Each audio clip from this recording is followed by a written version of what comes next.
Bismillah ar-Rahman ar-Rahim. Iyyaka na'budu wa iyyaka nasta'in. Mr. President, Honorable Secretary General, Excellencies, ladies and gentlemen, I feel honored today to represent my country at this forum of world leaders, where we have a chance to discuss problems that the world is facing. I want to talk about a lot of problems, but just four today. And I especially came to this forum despite a difficult time in my country, facing challenges. I would not have come, but because I feel that there are some very urgent problems which the world must address. So first of all, I start with climate change. So many leaders have talked about climate change. But Mr. President, I feel that there is a lack of seriousness. Perhaps world leaders some of the leaders who can do a lot, do not realize the urgency of the situation. We have a lot of ideas, but as someone said, ideas without funding is mere hallucination. Pakistan, I'll give you start with my own country. Our country is amongst the top 10 nations in the world which are most affected by climate change. We depend upon our rivers. We are mainly an agricultural country. And 80% of the water in our rivers comes from our glaciers. The glaciers, not just on the Pakistani side, even India. The 80% of the water in Ganges and the Indian rivers also comes from the glaciers, from the Himalayan glaciers, Karakoram, Hindu Kush. And these glaciers are melting at quite a rapid pace. We detected already 5,000 glacial lakes in our mountains. And if this keeps going, if nothing is done, we are scared that humans are facing a huge catastrophe. In my country, when my party came to power in the province of KP, we planted 1 billion trees in 5 years. Now we've set ourselves a target of 10 billion trees in Pakistan. Idea being to counter the effects of global warming. But one country cannot do anything. This has to be a combined effort of the world. My optimism comes from the fact that humans, the Almighty has endowed humans with great powers. We can do anything, provided our survival instinct is stirred up. And this is really what I hope that the United Nations will take a lead in this. There must be more emphasis. Richer countries must be pushed. Countries that are mainly responsible for greenhouse gas emissions. They must be pushed because our country contributes minuscule amount to greenhouse gases. So I feel that the United Nations must take leadership in this. My second issue for me right now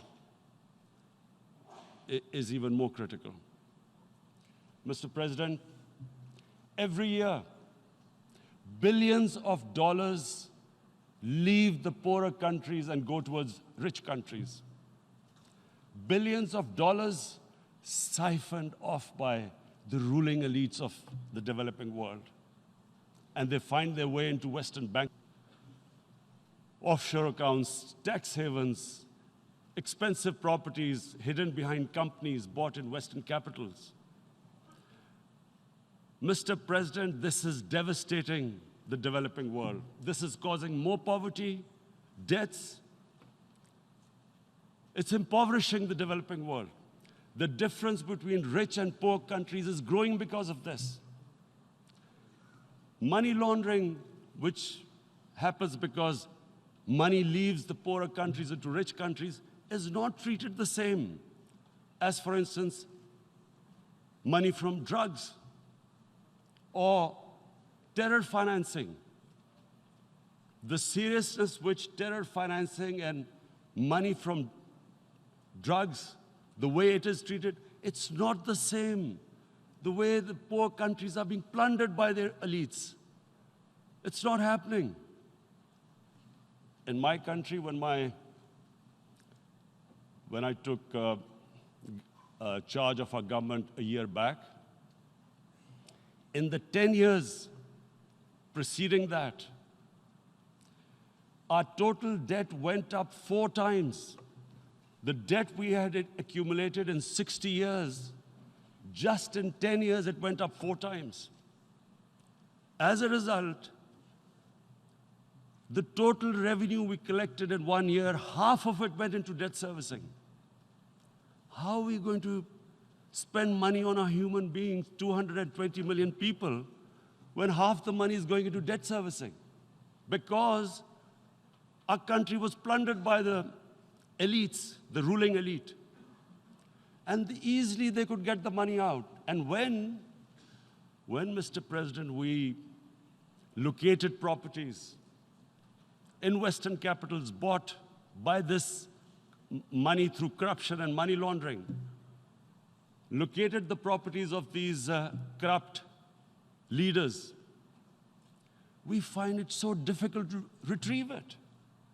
That money, if we retrieved that money, we could spend on our human beings. But it's so difficult. The laws protecting these criminals. We do not have the sort of money to have expensive lawyers and spend millions and millions of dollars. We need help from the rich countries. And Mr. President, it's critical. The rich countries must show political will. They cannot allow this to happen. How can the poor countries spend money on human development, which the United Nations asks, SDG? How are we going to do it when this money can easily leave our countries? So, unless the rich countries intend to build walls to stop economic refugees coming as we see right now, they must take action. They must take action now. It must be a deterrent. Corrupt ruling elites should not be able to take money out easily and park it into foreign bank accounts and into these properties abroad. And I never understand why. Why do we have these tax havens?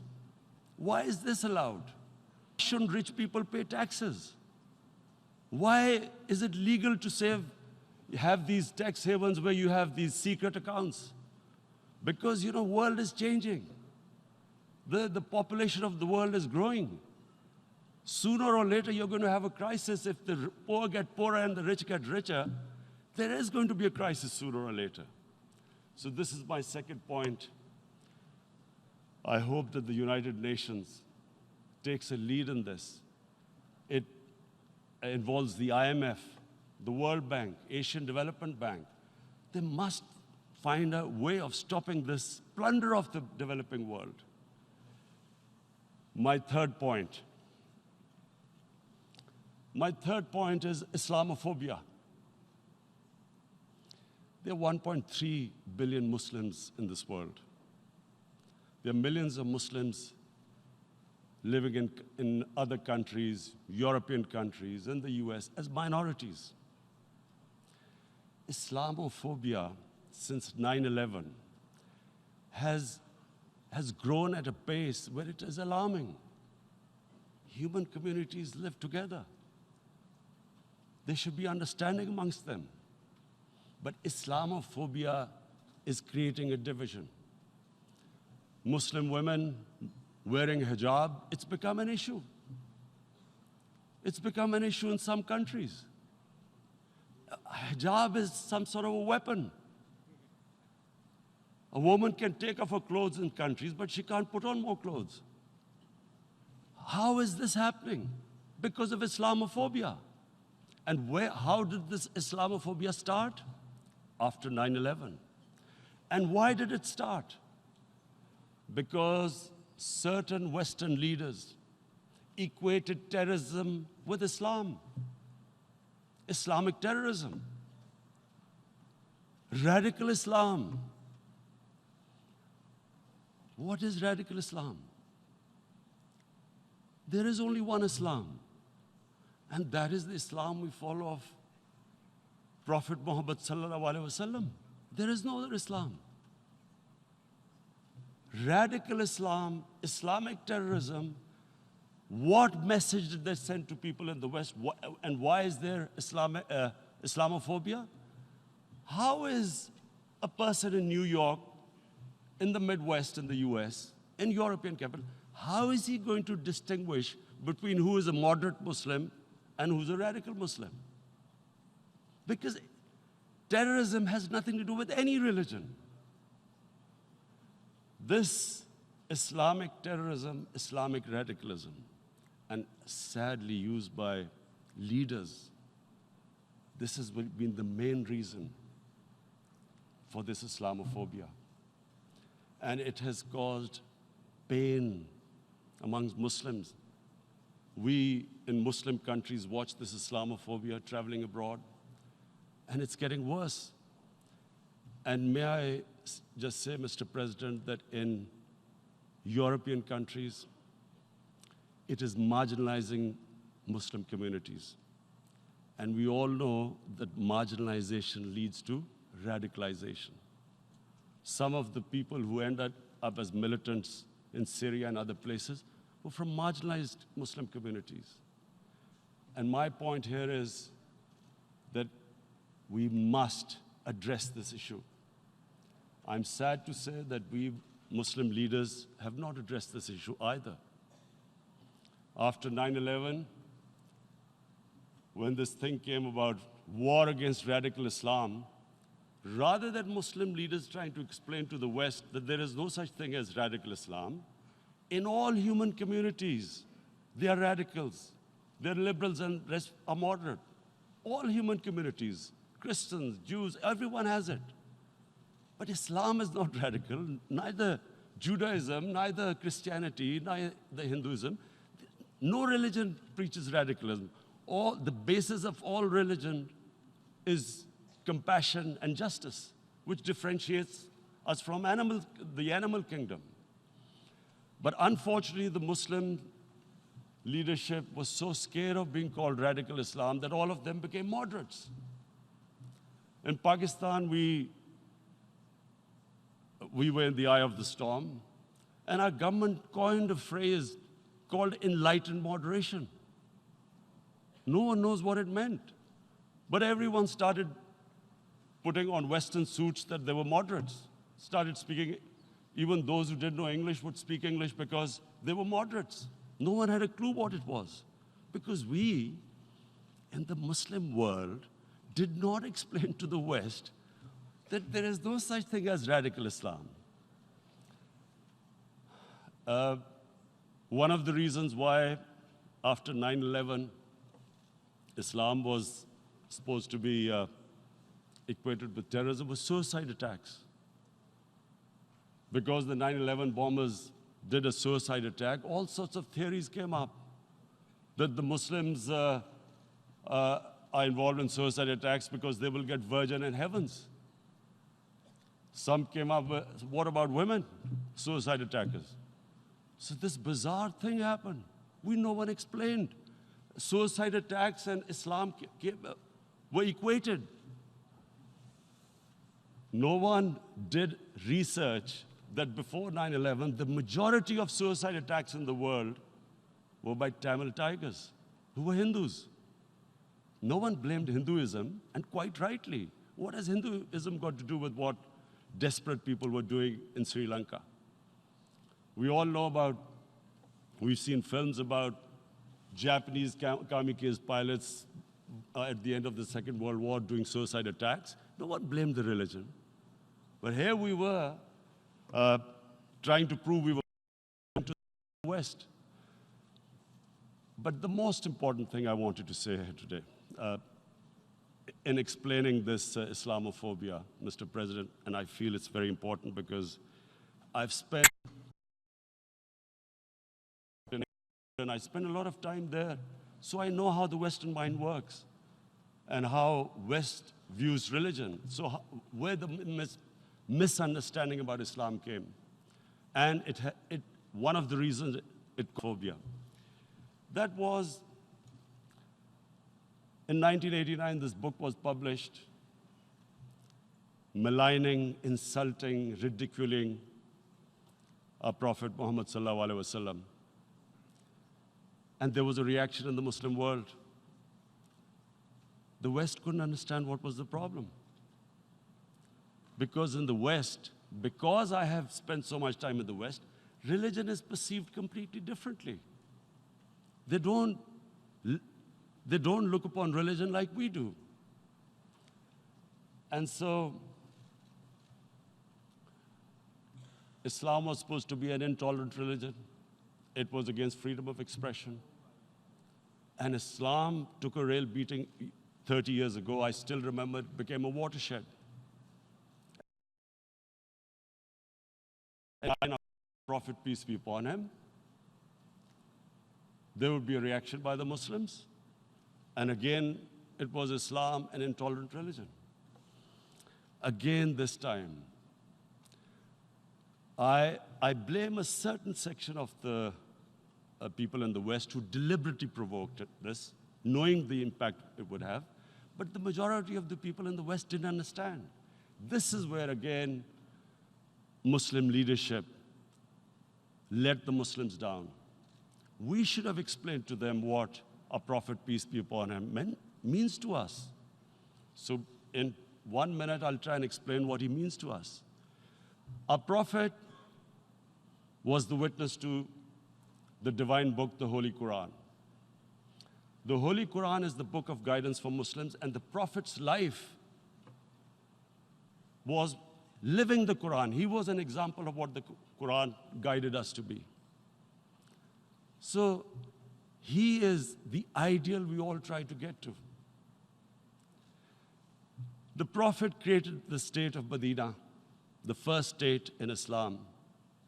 That state was the basis of a Muslim civilization which became the predominant civilization for the next 700 years. And what was that state? I hear such strange things about Islam, that it is against women, it's against minorities. The first state of Islam in Medina, it was the first time a welfare state was set up. The state took responsibility of the weak, widows, orphans, poor people, handicapped. It taxed the rich, spent the money on the poor. The state announced that all human beings are children of Adam, hence equal, whatever the color of their skin. The state announced, the Prophet announced that, and slavery, the whole system depended on slavery as it did for many years in the Western societies. The Prophet said that one of the greatest deeds is to free a slave. But because the society depended on slavery, he said, but if you have to, treat them as an equal member of the family. And as a result, something happened in a Muslim world which hasn't happened in any other civilization. Slave dynasties appeared. Slaves became kings. The Mamluks, slaves who ruled Egypt. In India, there were slave dynasties. And then, with minorities, again, you hear that Islam is supposed to be against minorities. Let me just make this clear. In Islam, the Prophet announced that everyone was free to practice his religion. It was a sacred duty to protect the places of worship of all religions. He announced that every person is equal in front of law, whatever his religion or his color. This incredible case, and I always quote this, that the fourth Khalifa, the head of state of Medina, he lost a court case against a Jewish citizen. So, number one, it showed there was a rule of law, no one was above law. And number two, that a Jewish citizen was an equal citizen. So, Mr. President, when a Muslim society is unjust to its minorities, it is going against the religion of Islam and our Prophet, peace be upon him. So, it is important to understand this. The Prophet lives in our hearts. When he's ridiculed, when he's insulted, it hurts. As we human beings understand one thing, the pain of the heart is far, far, far more hurtful than physical pain. And that's why the Muslims react.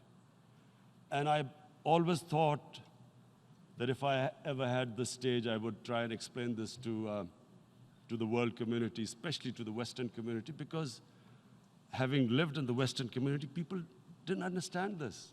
When I first went as a teenager to England, there was a comedy film on Jesus Christ. It's unthinkable in Muslim societies.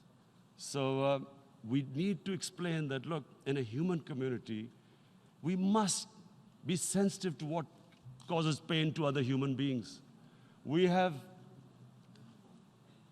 in the Western society, and quite rightly, the Holocaust is treated with sensitivity because it gives the Jewish community pain. That's all we ask, that do not use freedom of speech to cause us pain by insulting our holy prophet. That's all we want.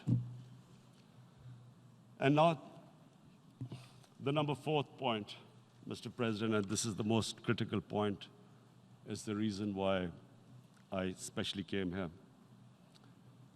It is about what is happening in Kashmir. Before I go on this, I want to make one thing clear, that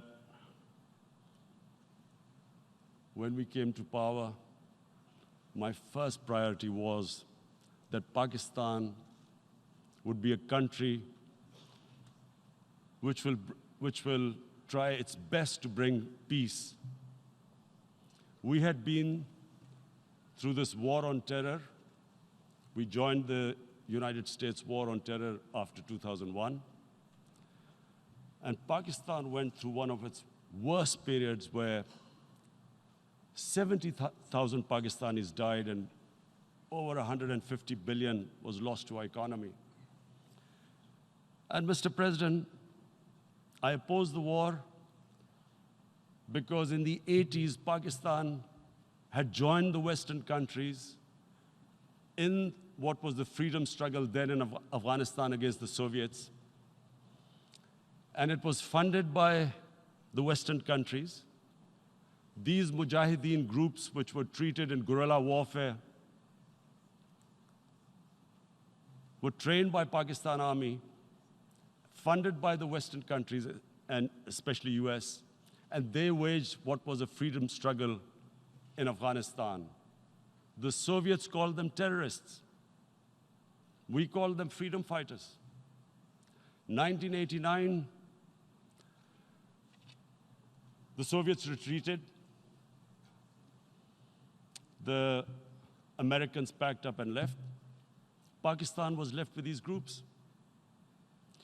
Come 9/11, Pakistan joined the United States in this war on terror. And now our government was supposed to, the reason why I opposed joining this war, because here we had indoctrinated them in jihad, meaning freedom struggle against foreign occupation. Now, because we had joined the US, and the US had occupied Afghanistan, now we were supposed to tell them that, no, this is not freedom struggle and jihad, it's terrorism. So that's why I tried to tell then government that, stay neutral, because you will have leverage over them. You will be able to control them. But if you join them, you become collaborators, and they will attack you, which is what happened. They turned against us. We went through a nightmare. 70,000 people killed in a war we had nothing to do with. No Pakistani was involved in 9/11.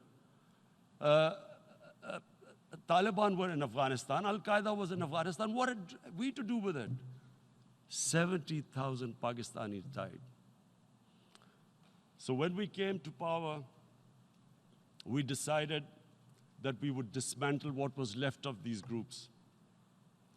And this decision was taken not just by us, but by all the political parties in Pakistan. Unfortunately, they didn't implement it. So we came to power, we decided to implement it, and we dismantled whatever was left of the groups. And I know that India keeps accusing us that there are these groups there. I would like the United Nations to send observers, see for themselves what we've done. No Pakistani government would have dared to do this because it would have created strife. But we decided that there would be no militant organizations in Pakistan. So I need to give you this background and to what I'm going to say later on. And secondly, we started mending fences. I invited the Afghan president. We developed a relationship with Afghanistan. We had problems with Iran. We mended fences there. And then India. Now let me just give you a little background about my relationship with India. Because of cricket, and cricket being it's a passion in the subcontinent, I had great following in India. I have friends in India, and I loved going to India. So immediately, when my party came to power, the first thing we did was to immediately reach out to India. And I spoke to President Modi, and I said, look, we have similar problems. Climate change, poverty. Let's get together. Let's resolve our differences through trade. Let's build a relationship on trust. Prime Minister Modi told me that, there were terrorist attacks from Pakistan. I said, we have problems with you. There are terrorist attacks which we know are instigated by India in Balochistan. We caught a spy, Kulbhushan Yadav, who admitted what the sabotage going on in Karachi and Balochistan. So we said, look, let's leave that behind. Let's move forward. Our main priority should be our people. The highest number of poor people live in the Indian subcontinent. Unfortunately, didn't make any headways. Our foreign minister was supposed to meet on this in the UNGA last year. India canceled it. We thought that it's their election coming up. It's a nationalist, ultra-nationalist party. It doesn't want to cozy up to Pakistan. So we thought, okay, we'll wait till the elections. Meanwhile, a 20-year-old Kashmiri boy, whose father said was radicalized by the security forces in Kashmir, blew himself up on an Indian convoy. Immediately, India blamed us. I spoke to the Indian public on television. I said, if you give us any iota of proof, we will immediately take action, because we've clamped down on these groups. Rather than sending us any proofs, they sent their jets in, they bombed us. We retaliated. A jet, two of their planes were shot down, one pilot bailed out in Pakistan. We immediately returned the pilot, saying that, look, we do not want any escalation. Rather than taking that as a peace gesture, the entire campaign, almost the entire campaign of Mr. Modi in the election was how he had taught Pakistan a lesson that jets had killed 350 terrorists. Complete lie. They had just killed about 10 trees of ours, which was quite painful given that we are growing all these trees. He then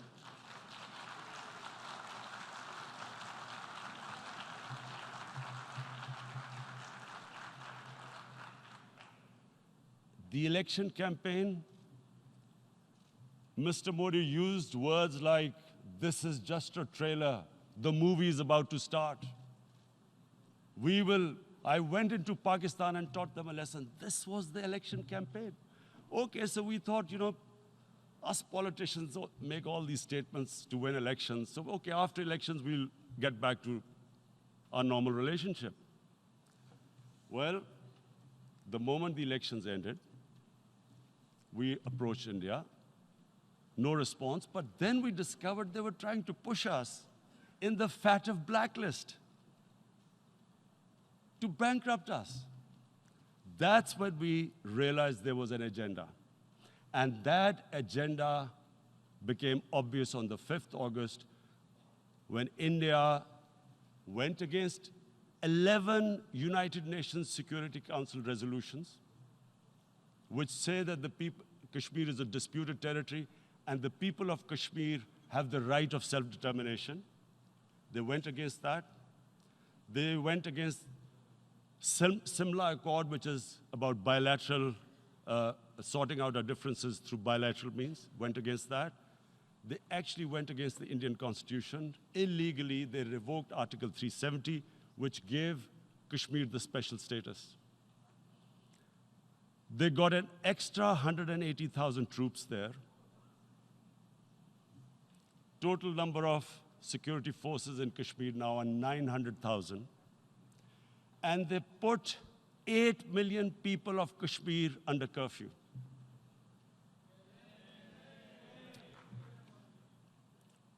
Mr. President, now I just briefly want to make the people understand, how can anyone do something like this? And for that, I have to explain to you what is RSS. RSS, Mr. Narendra Modi is a life member of RSS.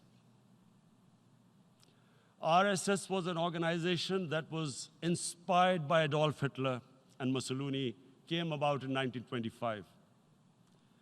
They believed in racial purity, racial superiority. They also believed they were an Aryan race like the Nazi believed they were an Aryan race. All that I'm saying can be verified. This is the time of information revolution. You can Google all this, what I'm saying. But it is very important for me to explain this to you so you know what is happening in India. This RSS believed in the ethnic cleansing of Muslims from India. At one point, there was racial superiority of the Hindu race. Secondly, it was hatred for the Muslims and for the Christians because they believed that this golden age of Hindu civilization was stopped because of Muslim rule centuries back and then the British rule of India. So it was racial superiority and hatred for Muslims and Christians. This is openly stated. You look at the founding fathers of RSS, Golwalkar and Savarkar. Just Google them and you'll find out. And this ideology of hate is what murdered the great Mahatma Gandhi in 1948. It was this ideology of hate that made Narendra Modi in 2002 do a pogrom against Muslims in Gujarat when he was the chief minister. He allowed 3 days for these RSS goons who were inspired by the Hitler brown shirts. They actually wear brown shirts. This RSS, the Congress Home Minister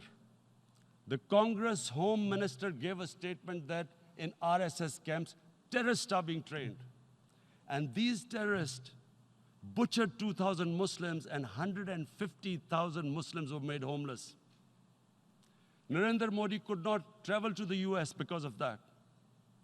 And I need to make you understand this background before I explain to you that what sort of a mindset would lay siege to 8 million people with 900,000 troops. Women, children, sick people, locked in as animals. In fact, of what I know of England, if 8 million animals were locked in, the RSPCA would have made a lot of noise about it. These are human beings.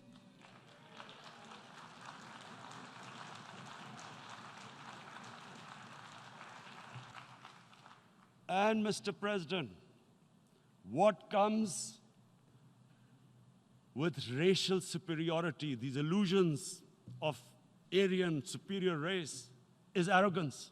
The two go together. And it's arrogance that makes people make mistakes and do stupid things.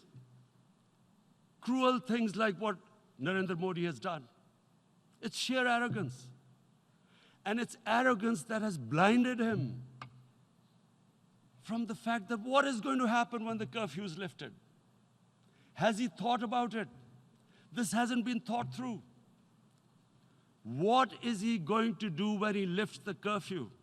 Does he think that people of Kashmir will quietly accept the status quo because India has changed the constitution and taken away the special status? They'll accept that? Mr. President, 100,000 Kashmiris have died in the past 30 years because they were denied the right given by the United Nations, the right for self-determination. 100,000 have died and 11,000 women have been raped. There are two United Nations human rights reports on this. The world hasn't done anything because India is a huge market, 1.2 billion people. Sadly, the material prevails over the human. But this has serious consequences. Again, I repeat, that's why I'm here. Look, what is going to happen when the curfew is lifted will be a bloodbath. The people will come out. There are 900,000 troops there. They haven't come to, as Narendra Modi says, he's done this for prosperity of Kashmir. This is supposed to be for the development. These 900,000 troops, what are they going to do when they come out? There'll be a bloodbath. Has he thought it through what happens then? Mr. President, has anyone thought that what happens when there is a bloodbath? What do you think the impact will have on people of Kashmir? What do you think they will think? The way they have been boxed in their houses, treated like worse than animals, no rights. Thousands of all the political leadership has been arrested, taken out of Kashmir. Even those Kashmiri leaders who were pro-India have been taken out. 13,000 boys have been picked up and taken to God knows which destinations. So what do they think? What will the people of Kashmir do when they lift the curfew? They will be out in the streets. And what will these soldiers do? They will shoot them. They've already used pellet guns, blinded young boys. in the last 6 years, the 5 years, the oppression that has gone on in Kashmir. And so, Kashmiris will be further radicalized. Mr. President, there will be another Pulwama. And guess what? India will blame us. They're already blaming us. They're saying all this is happening because of Pakistan. One of their defense ministers said, there are 500 terrorists lined up on the border to go in. Why would Pakistan send 500 terrorists when there are 900,000 troops? What impact are they going to make? What will they do? And don't we know that the more terrorist attack, all that will happen is there'll be further cruelty and oppression of the people of Kashmir. We will just give the 900,000 troops to further crush the people of Kashmir. And then we'll give the Indian government an excuse that, look, Pakistan is a terrorist state, and this mantra that has gone on, Islamic terrorism. The moment you use this catchword, Islamic terrorism, the whole world turns away. No one talks about human rights. You can do whatever you want, which is what has happened in Kashmir, because they keep using this word, Islamic terrorism. And this is what they're doing right now. What do we benefit from further increasing the cruelty on the people of Kashmir? And why would we want this? But there is no other narrative left for India. As when they lift the curfew, whatever happens, Pakistan will be blamed, and there is always a danger of another Pulwama. They might come and bomb us again, and then another cycle might start. And what does Narendra Modi think? That 180 million Muslims of India are thinking right now. Aren't they watching these Kashmiris stuck inside for 55 days they've been stuck in? Aren't they watching? What do you think? Don't you think that the Muslims will be radicalized in India? And I'm talking about 180 million people. And when they get radicalized, there will be some incident in India somewhere down the line. Again, we will be blamed. And I'm warning you right now, again, we will be blamed. And Mr. President, what about 1.3 billion Muslims who are watching this?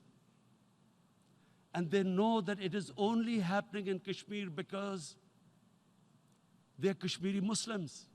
This is not happening to Kashmiri Hindus. They know that this is happening because of their religion. So what do you think they will be thinking? What do you think the Jewish community would think if there were, forget 8,000 Jews stuck like this? What do you think Europeans would think? What do we think? I mean, any human community, if their members are stuck like that, what do you think they will think? Are we a children of a lesser God? Is it not going to cause us pain?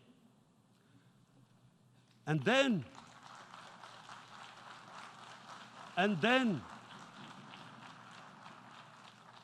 I'll tell you what will happen. People will, in the 1.3 billion Muslims, someone will pick up arms. I know we've been brought up with films, Western films. This good, decent guy doesn't get justice. He decides to pick up a gun and start seeking justice. There was a film made in New York, famous film called Death Wish. This guy gets mugged by and his family, his wife gets killed or something. He can't get justice. He picks up a gun and he goes around shooting muggers. And the whole cinema cheers him on. So what do you think the Muslims are thinking right now?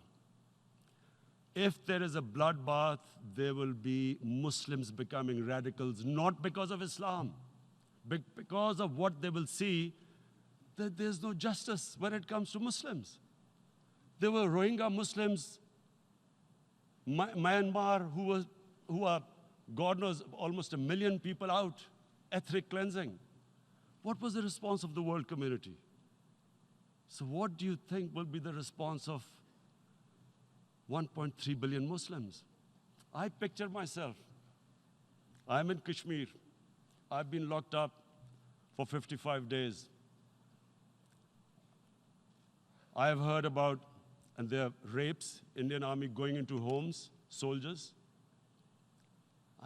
Would I want to live this humiliation? Would I want to live like that? I would pick up a gun. You're forcing people. You are forcing people into radicalization. When people lose the will to live, what is there to live for? And this is what, if you can do this to human beings, you are actually radicalizing people.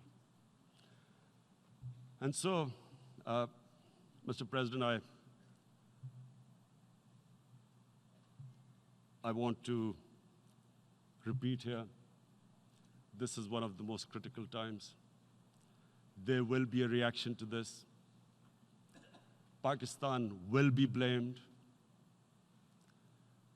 Two nuclear-armed countries will come face to face like we came in February. And before we head in that direction, the United Nations has a responsibility. This is why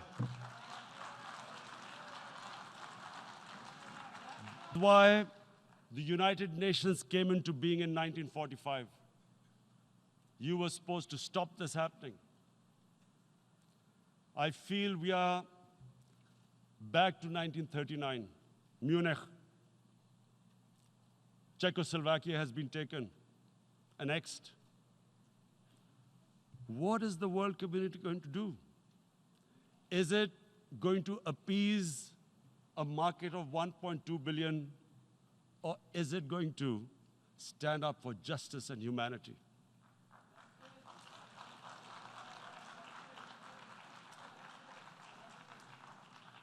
If this goes wrong, you hope for the best, but be prepared for the worst.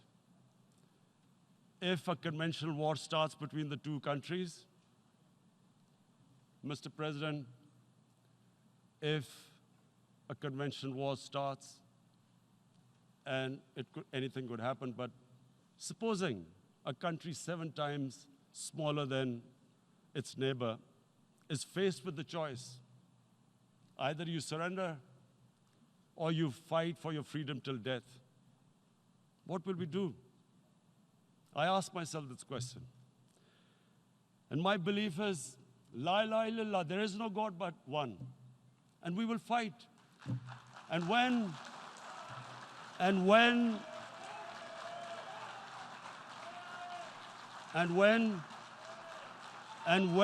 a nuclear-armed country fights to the end, it will have consequences far beyond the borders. It will have consequences for the world, which is why I repeat I'm here. Because I'm warning you, it's not a threat. It's a fair worry that where are we headed? And I've come here to tell the UN, you've got to, this is a test for the United Nations. You are the one who guaranteed the people of Kashmir the right of self-determination. They are suffering because of that. And this is the time. This is the time not to appease like in 1939 appeasement took place. This is the time to take action. And number one action must be that India must lift this inhuman curfew, which has lasted for 55 days. It must free all political prisoners, and especially those 13,000 boys that have been picked up. Parents don't know where they've disappeared. And then the world community must give the people of Kashmir the right of self-determination. Thank you. En nombre de la Asamblea General agradezco al señor Primer Ministro de la República Islámica